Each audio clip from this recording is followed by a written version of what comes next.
Hey guys, do you want to future-proof your smart home and stop dealing with those laggy connections, drop devices, or those clunky bridges? Today, I'm deep diving why I'm building my smart home based on Matter over Thread and not using Z-Wave and Zigbee. Also, how to build the proper home network you need to support a Matter over Thread home. So let's dive in, guys. All right.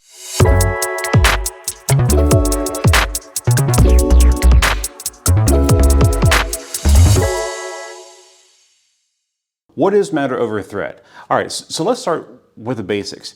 In the past, you actually had to find devices that were specific to certain systems, right? So for example, if you wanted to work with Apple HomeKit or Google Home and so forth, you had to find devices that were certified for those systems. And it really made the DIY process of creating your own smart home very painful. Matter has actually completely changed the game on how devices connect to these smart home hubs and ecosystems, right? So it's really the standard universal language now that these smart home devices use to connect. So you can actually connect when something is Matter compatible, right? You can actually connect what was once an Apple only device and be able to connect it to a Google Home platform and vice versa. Now we're still kind of in the early stages of it. So Matter was just released a couple years ago, but there has been a tremendous amount of development and investment with this. It's backed by Apple, Google, and so many other large companies that this is really going to be the future of the DIY smart home environment. So Thread is really the networking protocol that Matter runs on. It's extremely fast, very, very low energy using. And the best way to think of Thread is just really the network or the highway in which the information is passed from a hub to the actual device or border router and so forth. While Z-Wave and Zigbee have kind of dominated the IoT or Internet of Things devices in the past, Thread provides a much faster experience with significantly less power draw than on battery devices. And so this is super helpful if you're working with like window coverings, light switches, things like that. Actually, light switches aren't actually a battery device, but you get the gist. Similar to Z-Wave and Zigbee, actually Thread, it kind of creates this self-healing mesh network, right? So if one device goes out or a border router goes out, it self-corrects and auto-heals, so it ensures that your system is still up and running in the event that one part of it fails. So it's super cool. And Wi-Fi is actually very, very capable. It's still within the smart home environment. I don't see that going away. Specifically because Wi-Fi and Matter devices are very useful when you are using like a video doorbell, you have surveillance cameras around your property, things like that. So it's made to actually pass higher or larger amounts of data back to the hub, whereas Thread isn't geared for passing or transferring large amounts of data. So for example, if you have a device that is in your backyard and it's pretty far away from a router or something like that, more than likely it's going to be based on a Wi-Fi protocol than Thread, just because it's so far away and it's probably passing larger amounts of information. Moving forward, most DIY smart homes will be really a mix of Matter over Thread and Matter over Wi-Fi devices.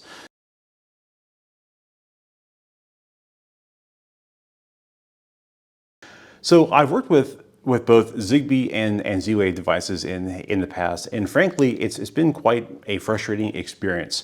More so with Zigbee specifically, you'll find that even though the current protocol for Zigbee is 3.0, there are still so many manufacturers out there that are kind of going sideways of that 3.0 protocol and forcing you to use their own hubs for those devices to work, which really defeats the whole purpose of Zigbee 3.0. And then, also, when you look at a Z-Wave, Z-Wave is a very practical, functional technology. It's even having a slight resurgence. I personally don't have a whole lot of experience with a Z-Wave. I know that it is slower, but I see the growth with a Matter over Thread and Wi-Fi and the investments that are going with that. And since I'm not really a techie person, and I don't have time to actually get down into the weeds of why Z-Wave could work and this and that, I just decided to go Matter over Thread and Wi-Fi. And really, Matter over Thread and Matter with Wi-Fi, to me, it's the sweet spot, right? It's fast. In theory, it's open source. Much of it is brand agnostic, with the exception of a few things. But we're just evolving because it's only been out for a few years, and because it's backed by Apple, Google, Alexa, Samsung, all these major companies. It kind of gives me confidence knowing that moving forward, it's future-proof and there's some consistency that is being developed with it.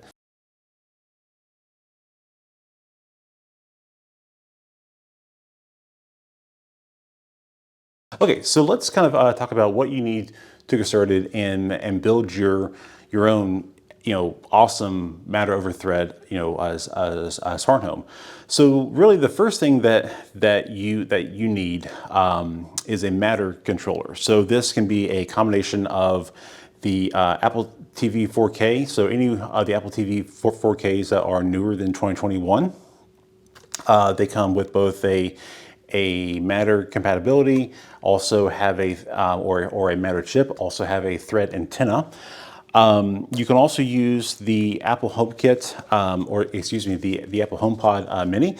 So this is a great way to get started. They're like $100, super easy. But in my instance, I'm actually using these scattered throughout the home as border routers to kind of enrich and strengthen that a signal or that thread a signal throughout the home.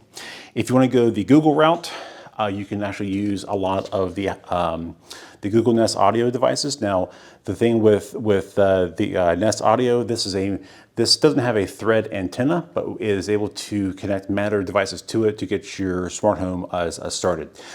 There's a plethora of Google devices that are both Matter over Thread. I chose this for a specific reason that I'll get to later in the video. But it's very easy to use. I think this is also $100 at a Best Buy. A Thread, a border router. So in most homes, there's you have walls that can block a signal. Your Thread signal will lose strength as it kind of or the further that it goes from the hub. So that's kind of where these border routers come into play. As I mentioned, I'm using the Google HomePod Mini, or the Apple HomePod Mini, excuse me, as my border router, because this can act both as a Matter controller and or a border router in my case for Thread throughout the home. But there are several non HomePod Mini border routers that can be used. Most of these devices just need to be plugged into a wall, so they constantly have power. So let's talk about Thread-enabled devices.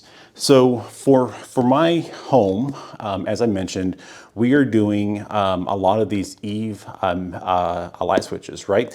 So these communicate, or the communication going from the Apple HomeKit to this is Thread. The beauty is allows me to manage my lights, things like that. But the other devices in my home that I'm using, we just got our Texton shades installed that are Matter over Thread already. That they have the Eve chip in them. So pumped about that.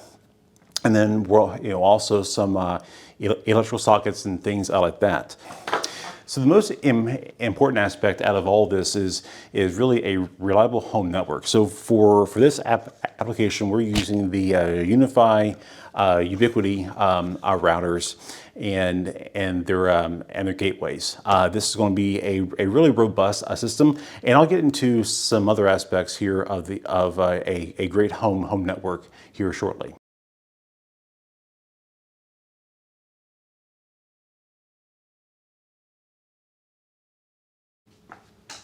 So let's dive into one of the most important aspects of any smart home, and that being your home network. Whether you're doing a DIY, matter over thread type of a network, whether you invested $100,000 in Control4 or Savant, things like that, your system is only as good as the investment that you put in for your home network.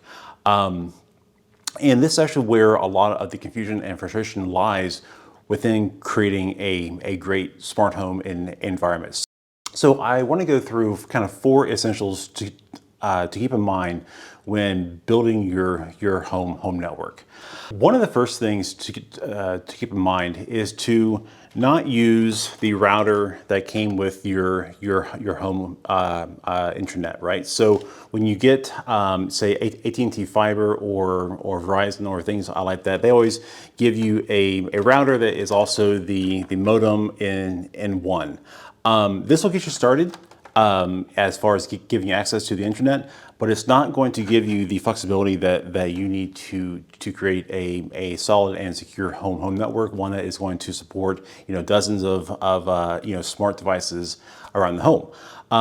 Also because at times they throttle the speeds. So you may have signed up for a gig and you're only able to get maybe 300 megabytes out of that router.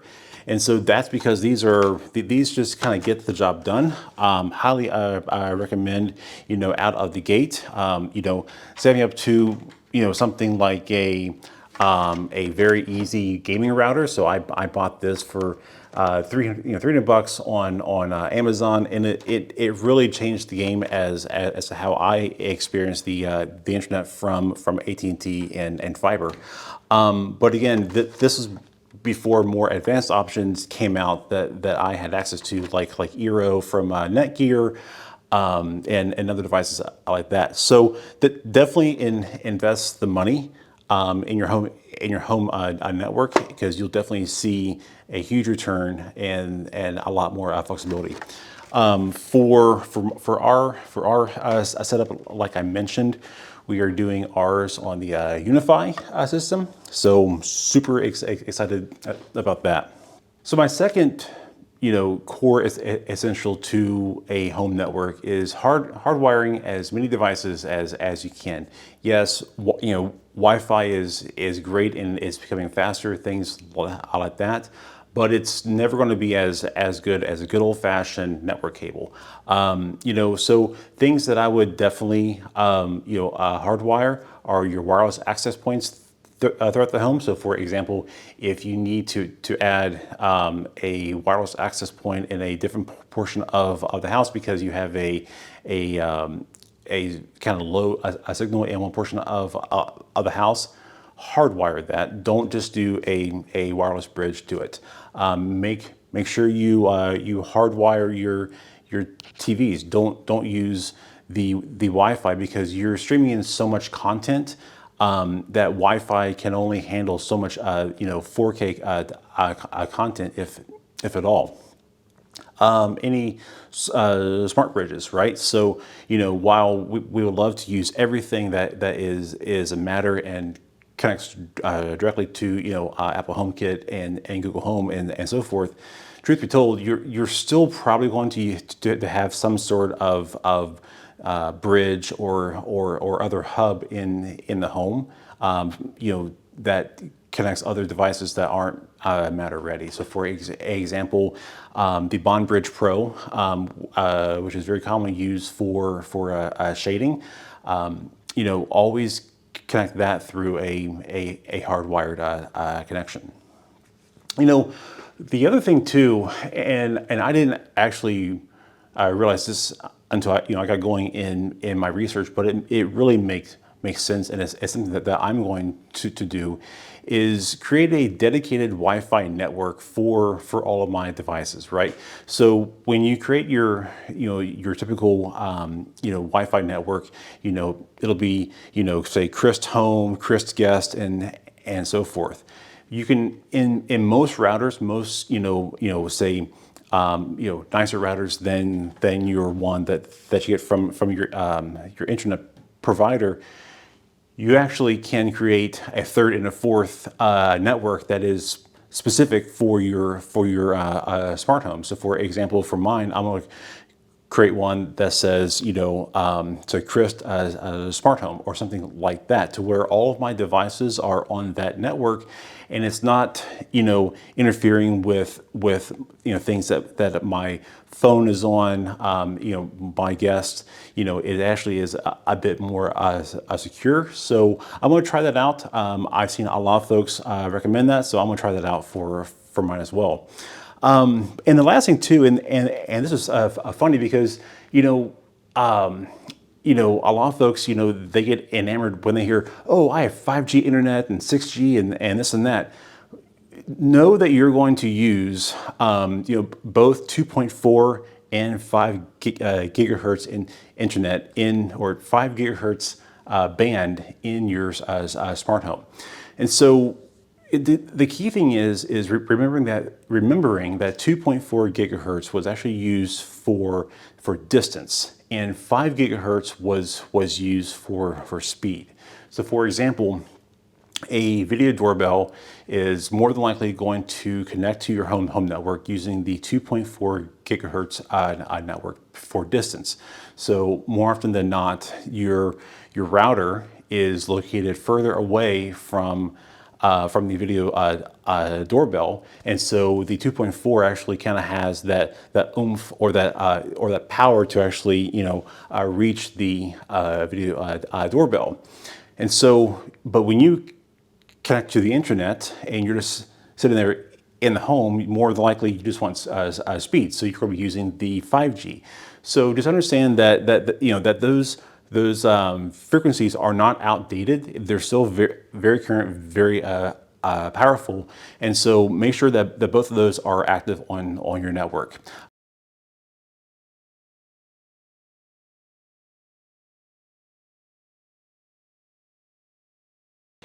All right, so let's deep dive into what I'm using and how I'm building my smart home. So at the core, besides the home network, we're basing everything on Apple HomeKit.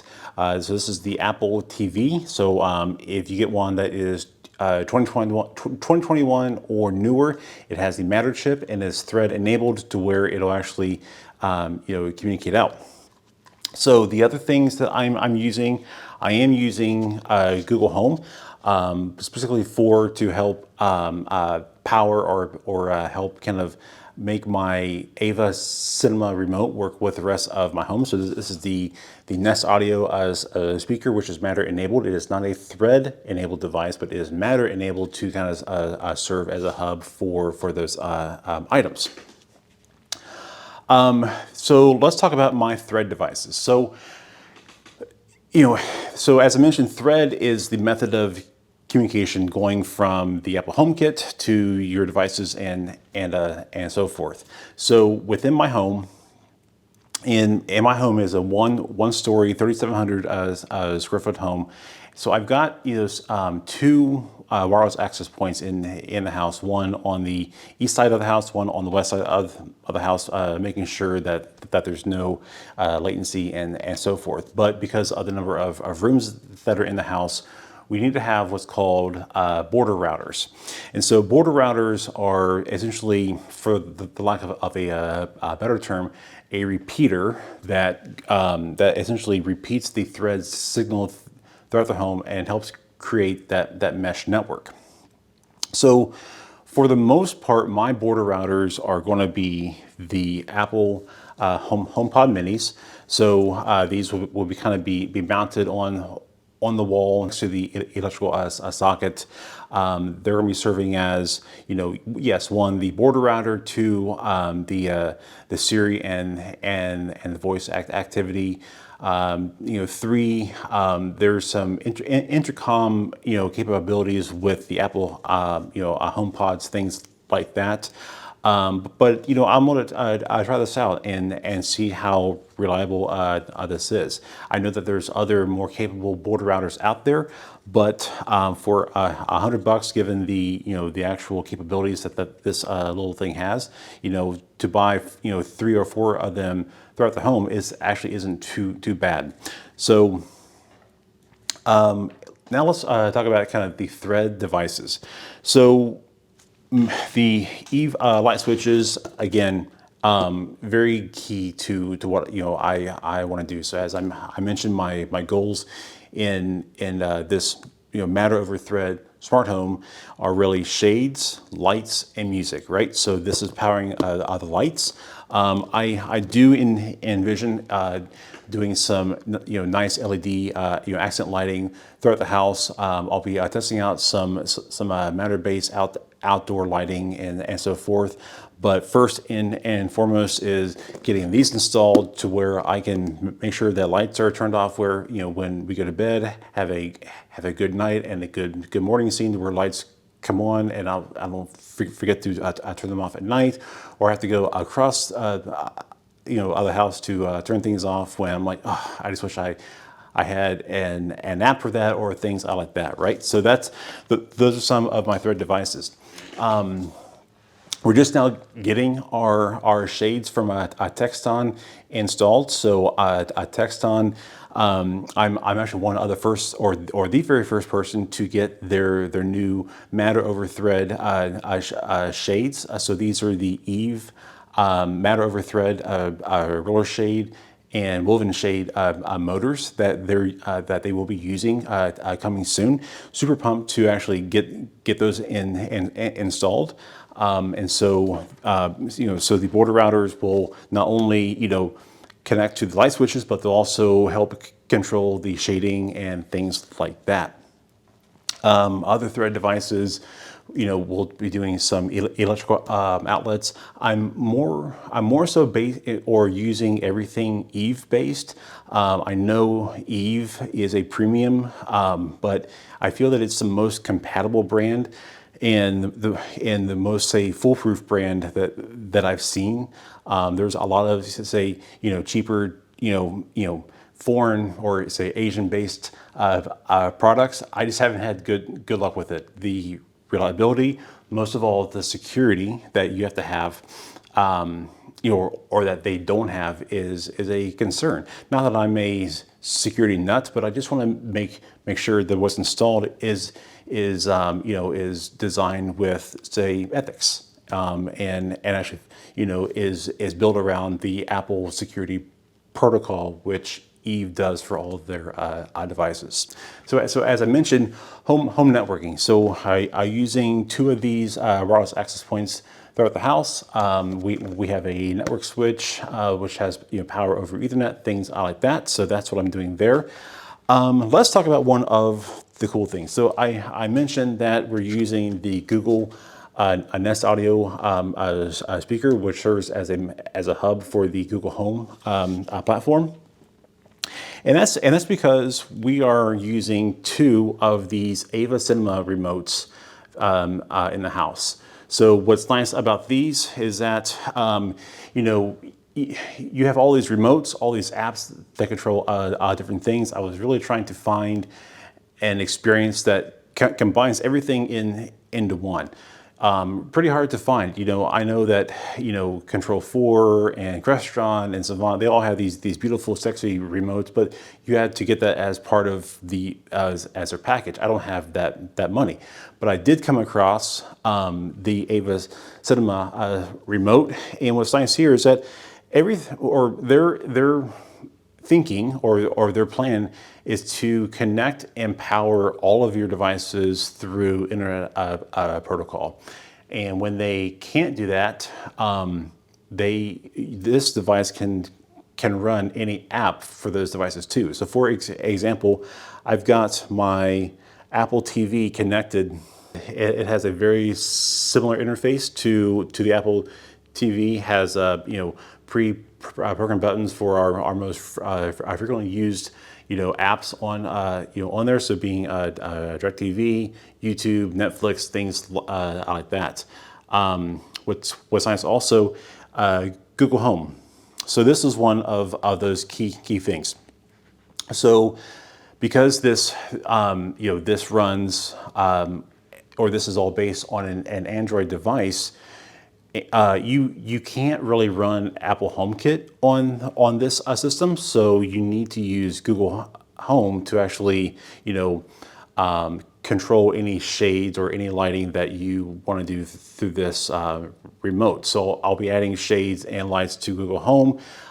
It's a pretty easy experience. It's just kind of a different way of, or it's a way of rethinking, how all this works. But again, using Apple as the primary setup in the home. So pumped about this. I'll be giving an in-depth review on this remote, and I'm using this in both our living room with that TV as well as the theater here. So last but not least, for the multi-room audio, I'll be using the Sonos system. So we'll have several Sonos amps, in the server closets. Or many of my rooms here in the house were pre-wired for speakers, so that'll plug directly into that. And actually, this remote here actually has a direct integration with Sonos, so it also helps there. So what's my first project? Tomorrow I'm actually going to start building and configuring my home network. It's been a mess, but it's time that I tackle that project. So going from again a builder grade home to a luxury smart home, and I can't wait to share that. So Matter over Thread is finally making the smart home really what it always should have been, right? So fast, private, and seamless. Is it perfect? No, far from it. But it solves about 90% of what I'm looking to accomplish. What you got to think about is that there's no one, or there's no one perfect, all-encompassing solution. Yes, there's all these hubs out there that can integrate with this and that, but the more hubs, the more, say, branches off that you have, is more points of a failure. And I, in my job, my career, I don't have time to keep tinkering with things. I just want to set it up, let it run, and forget about it until something needs to be upgraded and whatnot. So again, going for simplicity, that is my goal here. All right, guys, if you like this breakdown, give me a thumbs up, and if you haven't already done that, subscribe, and I look forward to showing you how I build out my home network.